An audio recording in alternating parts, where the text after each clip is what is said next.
ਸਰਬ ਕਲਿਆਣ ਕੀਏ ਗੁਰਦੇਵ, ਸੇਵਕ ਆਪਣੀ ਲਾਇਓ ਸੇਵ। ਰੂਮੀ ਦੇ ਸਥਾਨ ਤੇ ਬਿਰਾਜਮਾਨ ਸਮੇਂ ਸੰਤ ਬਹਾਲਦਾਸ ਜੀ ਸੇਵਾ ਵਿੱਚ ਸਨ ਤਾਂ ਉਸ ਸਮੇਂ ਕੁਝ ਸਾਧੂ ਹਜ਼ੂਰ ਦੇ ਦਰਸ਼ਨਾਂ ਲਈ ਆਏ ਸਨ। ਬਾਬਾ ਜੀ ਨੇ ਉਹਨਾਂ ਨੂੰ ਦੁੱਧ ਛਕਾਉਣ ਦਾ ਹੁਕਮ ਬਹਾਲਦਾਸ ਜੀ ਨੂੰ ਕੀਤਾ ਸੀ। ਦੁੱਧ ਵਾਲਾ ਬਰਤਨ ਛਕਾਉਣ ਤੋਂ ਬਾਅਦ ਵੀ ਉਤਨਾ ਹੀ ਭਰਿਆ ਸੀ। ਇਹ ਪ੍ਰਸੰਗ ਆਪਾਂ ਦੂਜੇ ਅਤੇ ਤੀਜੇ ਹਿੱਸੇ ਵਿੱਚ ਪੜ੍ਹ ਚੁੱਕੇ ਹਾਂ। ਇਹ ਪ੍ਰਤੱਖ ਕੌਤਕ ਦੇਖ ਕੇ ਸਾਧੂਆਂ ਵਿੱਚੋਂ ਇੱਕ ਸਾਧੂ ਸੰਪੂਰਨ ਦਾਸ ਦੇ ਮਨ ਵਿੱਚ ਸੇਵਾ ਕਰਨ ਦਾ ਫੁਰਨਾ ਬਣਿਆ ਕਿ ਇਹੋ ਜਿਹੇ ਮਹਾਂਪੁਰਖ ਦੀ ਸੇਵਾ ਕਰੀਏ ਤਾਂ ਲੋਕ ਪਰਲੋਕ ਦਾ ਸੁਧਾਰ ਹੋ ਜਾਵੇ। ਸੰਤ ਸੰਪੂਰਨ ਦਾਸ ਜੀ ਨੇ ਬਾਬਾ ਜੀ ਪਾਸੋਂ ਸੇਵਾ ਮੰਗੀ ਤਾਂ ਹਜ਼ੂਰ ਨੇ ਬਚਨ ਕੀਤਾ, ਅੱਜ ਤਾਂ ਸਾਡੇ ਕੋਲ ਸੇਵਕ ਹੈ, ਤੇਰੀ ਵਾਰੀ ਫਿਰ ਆਵੇਗੀ। ਪੁੱਛੋ ਆਉਣ ਤੋਂ ਬਾਅਦ ਇੱਕ ਦਿਨ ਸੰਤ ਬਹਾਲਦਾਸ ਜੀ ਦਰਸ਼ਨ ਕਰਨ ਆਏ। ਬਾਬਾ ਜੀ ਨੇ ਬਚਨ ਕੀਤਾ, ਬਹਾਲਦਾਸ, ਰੂਮੀ ਰਹਿਣ ਸਮੇਂ ਆਪਣੇ ਕੋਲ ਕੁਝ ਸਾਧੂ ਆਏ ਸਨ। ਉਹਨਾਂ ਵਿੱਚੋਂ ਇੱਕ ਸੰਪੂਰਨ ਦਾਸ ਨੇ ਸੇਵਾ ਕਰਨ ਦੀ ਆਗਿਆ ਮੰਗੀ ਸੀ। ਹੁਣ ਉਸ ਨੂੰ ਸੇਵਾ ਦੇਣੀ ਹੈ। ਉਹ ਪਿਛਲੇ ਜਨਮ ਦਾ ਤੇਰਾ ਭਰਾ ਵੀ ਹੈ। ਹੁਣ ਉਹ ਸੇਵਾ ਕਰਨ ਆ ਰਿਹਾ ਹੈ। 15 ਕੁ ਦਿਨਾਂ ਬਾਅਦ ਸੰਤ ਸੰਪੂਰਨ ਦਾਸ ਜੀ ਆ ਗਏ। ਉਹਨਾਂ ਸੇਵਾ ਕਰਨੀ ਆਰੰਭ ਕਰ ਦਿੱਤੀ। ਲਗਾਤਾਰ 10 ਸਾਲ ਸੇਵਾ ਨਿਭਾਈ। ਇਹਨਾਂ ਦੀ ਸੇਵਾ ਦੌਰਾਨ ਕੋਈ ਕੌਤਕ ਵਰਤਿਆ, ਕੋਈ ਵੇਰਵਾ ਨਹੀਂ ਮਿਲਿਆ। ਕੁਝ ਸਮੇਂ ਬਾਅਦ ਸੰਪੂਰਨ ਦਾਸ ਜੀ 10 ਕੁ ਦਿਨ ਦੀ ਛੁੱਟੀ ਲੈ ਕੇ ਗਏ। ਜਿਸ ਵੇਲੇ ਵਾਪਸ ਆਏ ਤਾਂ ਬਾਬਾ ਜੀ ਨੇ ਕੋਲ ਬੁਲਾ ਕੇ ਬਚਨ ਕੀਤਾ, ਸੰਪੂਰਨ ਦਾਸ, ਤੇਰੀ ਜੋ ਇੱਛਾ ਸੀ ਪੂਰੀ ਹੋ ਗਈ ਹੈ, ਪਰ ਤੂੰ ਸਾਨੂੰ ਗੁਰੂ ਨਹੀਂ ਧਾਰ ਸਕਦਾ ਕਿਉਂਕਿ ਤੂੰ ਪਹਿਲਾਂ ਗੁਰੂ ਧਾਰ ਰੱਖਿਆ ਹੈ। ਤੇਰੀ ਸੇਵਾ ਦਾ ਫਲ ਤੈਨੂੰ ਦੇ ਰਹੇ ਹਾਂ। ਤੂੰ ਤ੍ਰਿਕੁਟੀ ਦੋਨੋਂ ਭਰਵੱਟਿਆਂ ਦੇ ਵਿਚਾਲੇ ਮਸਤਕ ਤੇ ਮੁੱਢ ਦੀ ਥਾਂ ਦਾ ਧਿਆਨ ਕਰਕੇ ਉਸ ਵਿੱਚ ਗੁਰੂ ਦਾ ਦਰਸ਼ਨ ਕਰ। ਸੰਤ ਸੰਪੂਰਨ ਦਾਸ ਜੀ ਨੇ ਤ੍ਰਿਕੁਟੀ ਵਿੱਚ ਧਿਆਨ ਧਰਿਆ ਤਾਂ ਪ੍ਰਕਾਸ਼ ਹੀ ਪ੍ਰਕਾਸ਼ ਨਜ਼ਰ ਆਇਆ। इड़ा पिंगला और सुखमना तीन बसे इकठाई, बेणी संगम तह पिराग मन भजन करे तथाई। रजो सतो तमो इन्हां तिन्हां विच जीआ मन करके रहंदा है। भाव मन की अवस्था एक रस नहीं रहिंदी। जिस समय इन्हां तिन्हां तो उपर वाली मन की अवस्था बनती है, उस मौन अवस्था नूं त्रिगुण अतीत कहा। भाव तिन्हां तो रहत सहज अवस्था। तीन अवस्था कह है विख्यान, तुरी अवस्था सतगुर तो हर जान। तिन्हां गुणां की व्याख्या की जा सकती है, परंतु गुणां तो रहत उपरली अवस्था नूं कह के नहीं दसिया जा सकता। ये तां सतगुरु द्वारा प्राप्त की जा सकती है। कहन कथन तो रहत है।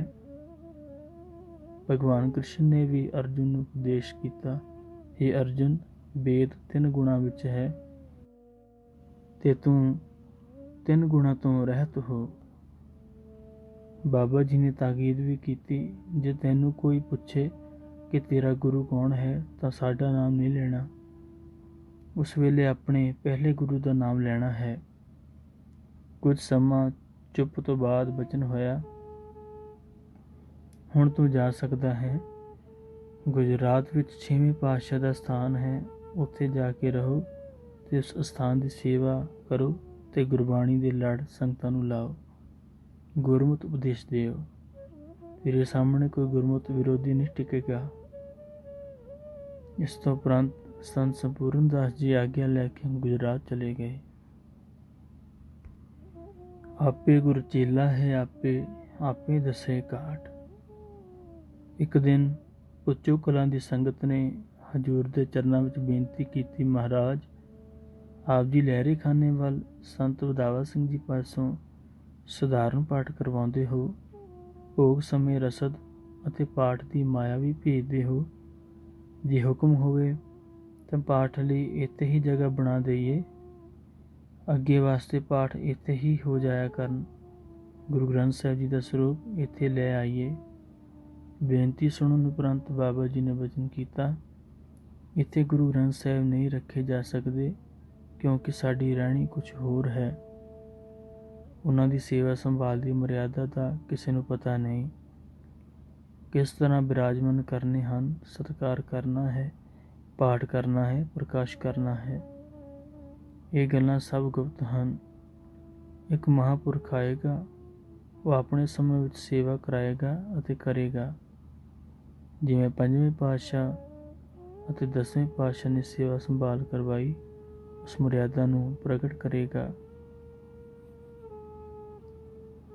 ਅਜੇ ਕੁਝ ਸਮਾਂ ਲੱਗੇਗਾ, ਮਹਾਂਪੁਰਖ ਗੁਪਤ ਹੈ।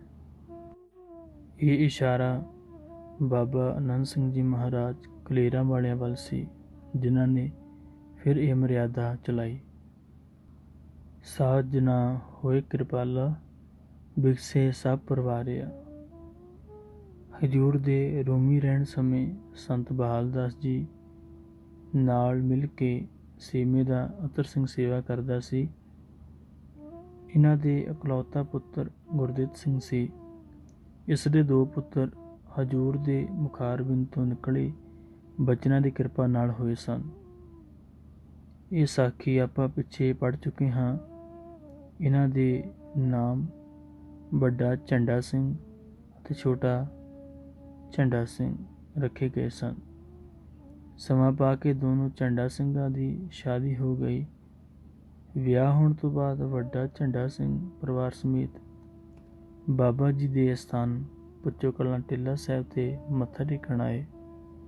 ਹੁਕਮ ਅਨੁਸਾਰ ਸ਼ਰਾਹ ਕਰਨ ਲੱਗਿਆਂ ਨਵ ਵਿਆਹੀ ਸੰਤ ਕੌਰ ਕੁਝ ਸ਼ਰਮਾਉਣ ਲੱਗੀ ਤਾਂ ਝੰਡਾ ਸਿੰਘ ਦੀ ਮਾਤਾ ਜੀ ਨੇ ਉਸ ਦੇ ਇੱਕ ਚਪੇੜ ਮਾਰੀ ਅਤੇ ਸ਼ਰਾਹ ਕਰਵਾਈ। ਸ਼ਰਾਹ ਕਰਕੇ ਸਾਰਾ ਪਰਿਵਾਰ ਬਾਬਾ ਜੀ ਪਾਸ ਆ ਗਏ। ਬਾਬਾ ਜੀ ਨੇ ਝੰਡਾ ਸਿੰਘ ਦੀ ਮਾਤਾ ਨੂੰ ਪੁੱਛਿਆ, ਤੂੰ ਇਸ ਦੇ ਚਪੇੜ ਕਿਉਂ ਮਾਰੀ? ਇਸ ਨੂੰ ਪਿਆਰ ਨਾਲ ਸਮਝਾਉਣਾ ਸੀ। ਇਹ ਬਹੁਤ ਭਾਗਾਂ ਵਾਲੀ ਹੈ, ਇਸ ਦਾ ਪਰਿਵਾਰ ਬਹੁਤ ਵਧੇ ਫੁੱਲੇਗਾ। ਕੁਝ ਅਰਸੇ ਬਾਅਦ ਝੰਡਾ ਸਿੰਘ ਦਾ ਪਿਤਾ ਗੁਰਦਿੱਤ ਸਿੰਘ ਬਿਮਾਰ ਪੈ ਗਿਆ। ਉਹਨਾਂ ਦਿਨਾਂ ਅੰਦਰ ਹੀ ਝੰਡਾ ਸਿੰਘ ਦੇ ਘਰ ਬੱਚਾ ਹੋਣ ਵਾਲਾ ਸੀ। ਝੰਡਾ ਸਿੰਘ ਬਾਬਾ ਜੀ ਪਾਸ ਪਿਤਾ ਦੇ ਬਿਮਾਰ ਹੋਣ ਦੀ ਬੇਨਤੀ ਕਰਨ ਲਈ ਗਿਆ, ਪਰ ਵਾਪਸ ਮੁੜ ਆਇਆ, ਫਿਰ ਦੁਬਾਰਾ ਮੁੜ ਆਇਆ। ਇਸ ਤਰ੍ਹਾਂ ਕਈ ਵਾਰ ਮੁੜਿਆ ਅਤੇ ਗਿਆ, ਪਰ ਬੇਨਤੀ ਨਹੀਂ ਕੀਤੀ। ਗੁਰਦਿੱਤ ਸਿੰਘ ਬਹੁਤ ਬਿਮਾਰ ਹੋ ਗਿਆ ਤਾਂ ਫਿਕਰ ਕਰਨ ਲੱਗੇ। ਝੰਡਾ ਸਿੰਘ ਨੇ ਬੇਨਤੀ ਬਾਬਾ ਜੀ ਪਾਸ ਕਰ ਦਿੱਤੀ, ਹਜ਼ੂਰ, ਮੇਰੇ ਪਿਤਾ ਜੀ ਬਿਮਾਰ ਹਨ। ਬਾਬਾ ਜੀ ਨੇ ਸੁਣ ਕੇ ਬਚਨ ਕੀਤਾ, ਤੇਰੇ ਪਿਤਾ ਜੀ ਨੂੰ ਕੁਝ ਨਹੀਂ ਹੋਵੇਗਾ। ਜਦ ਤੇਰੇ ਘਰ ਮੁੰਡਾ ਹੋਇਆ, ਉਹ ਠੀਕ ਹੋ ਜਾਵੇਗਾ। ਝੰਡਾ ਸਿੰਘ ਬਚਨ ਸੁਣ ਕੇ ਘਰ ਵਾਪਸ ਚਲਾ ਗਿਆ। ਕੁਝ ਦਿਨਾਂ ਬਾਅਦ ਝੰਡਾ ਸਿੰਘ ਦੇ ਘਰ ਲੜਕੇ ਨੇ ਜਨਮ ਲਿਆ। ਬਚਨ ਹਜ਼ੂਰ ਦਾ ਪ੍ਰਤੱਖ ਹੋਇਆ। ਉਸ ਦਾ ਪਿਤਾ ਅਰੋਗ ਹੋ ਗਿਆ। ਗੁਰਦਿੱਤ ਸਿੰਘ ਠੀਕ ਹੋ ਕੇ ਟਿੱਲਾ ਸਾਹਿਬ 'ਤੇ ਮੱਥਾ ਟੇਕਣ ਆਇਆ ਅਤੇ ਬਾਬਾ ਜੀ ਨੂੰ ਪੋਤਰੇ ਦੀ ਖਬਰ ਦੇ ਕੇ ਉਹਨਾਂ ਦਾ ਸ਼ੁਕਰਾਨਾ ਕੀਤਾ। ਹਜ਼ੂਰ ਨੇ ਬਚਨ ਕੀਤਾ, ਗੁਰਦਿੱਤ ਸਿੰਘ, ਇਹ ਤੇਰਾ ਪਿਤਾ ਅਤਰ ਸਿੰਘ ਮੁੜ ਕੇ ਆਇਆ ਹੈ। ਹੱਸ ਕੇ ਬੋਲੇ, ਤੇਰੇ ਘਰ ਪੋਤਰਾ ਹੋਇਆ, ਸਾਡਾ ਮੂੰਹ ਮਿੱਠਾ ਕਰਵਾ ਦੇ। ਗੁਰਦਿੱਤ ਸਿੰਘ ਸਤ ਬਚਨ ਕਹਿ ਕੇ ਘਰ ਚਲਾ ਗਿਆ। ਅਗਲੇ ਦਿਨ ਝੰਡਾ ਸਿੰਘ ਮਿੱਠੇ ਚੌਲਾਂ ਦੇ ਪੁਲਾਅ ਦੀ ਗਾਗਰ ਬਣਾ ਕੇ ਲੈ ਆਇਆ। ਸੇਵਕ ਨੇ ਹੁਕਮ ਅਨੁਸਾਰ ਚੌਲਾਂ ਵਾਲਾ ਬਰਤਨ ਚੁੱਕ ਸ਼ਰਾਹ ਕੀਤੀ ਅਤੇ ਸੰਗਤ ਵਿੱਚ ਵਰਤਾ ਦਿੱਤੇ। ਬਾਬਾ ਜੀ ਨੇ ਹੱਸ ਕੇ ਬਚਨ ਕੀਤਾ, ਤੇਰੇ ਘਰ ਮੁੰਡਾ ਹੋਇਆ ਤਾਂ ਤੂੰ ਚੌਲ ਬਣਾ ਕੇ ਲੈ ਆਇਆ। ਚੌਲਾਂ ਨੂੰ ਤਾਂ ਚਿੜੀਆਂ ਖੁਸ਼ ਹੋ ਕੇ ਖਾਂਦੀਆਂ ਹਨ। ਵੱਡੇ ਝੰਡਾ ਸਿੰਘ ਨੂੰ 5 ਰੁਪਏ ਹਜ਼ੂਰ ਨੇ ਘਰ ਜਾਣ ਸਮੇਂ ਦਿੱਤੇ। ਅਗਲੇ ਦਿਨ ਵੱਡਾ ਝੰਡਾ ਸਿੰਘ ਕੜਾਹ ਪ੍ਰਸ਼ਾਦ ਬਣਾ ਕੇ ਲੈ ਆਇਆ। बुधवार का दिन सी।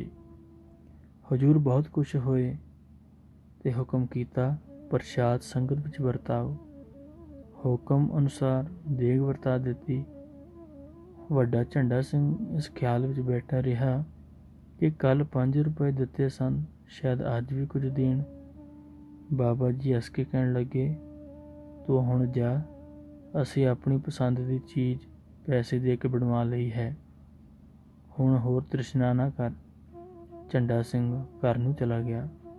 कुछ समय बाद झंडा सिंह दे घर एक होर मुंडा होया। उसने बाबा जी कोल मुंडे की खबर दिती तां हजूर ने वचन कीता, ये तेरा चाचा भोला सिंह है, अड़ब कुकड़ खुडे दा खाओ। सुभाविक निकलिया। वचन समा पा के सच साबित होया। ये मुंडा गर्म सुभाਅ दा ही होया। हजूर ने इस परिवार नूं शराह करके 2 रुपये दिते।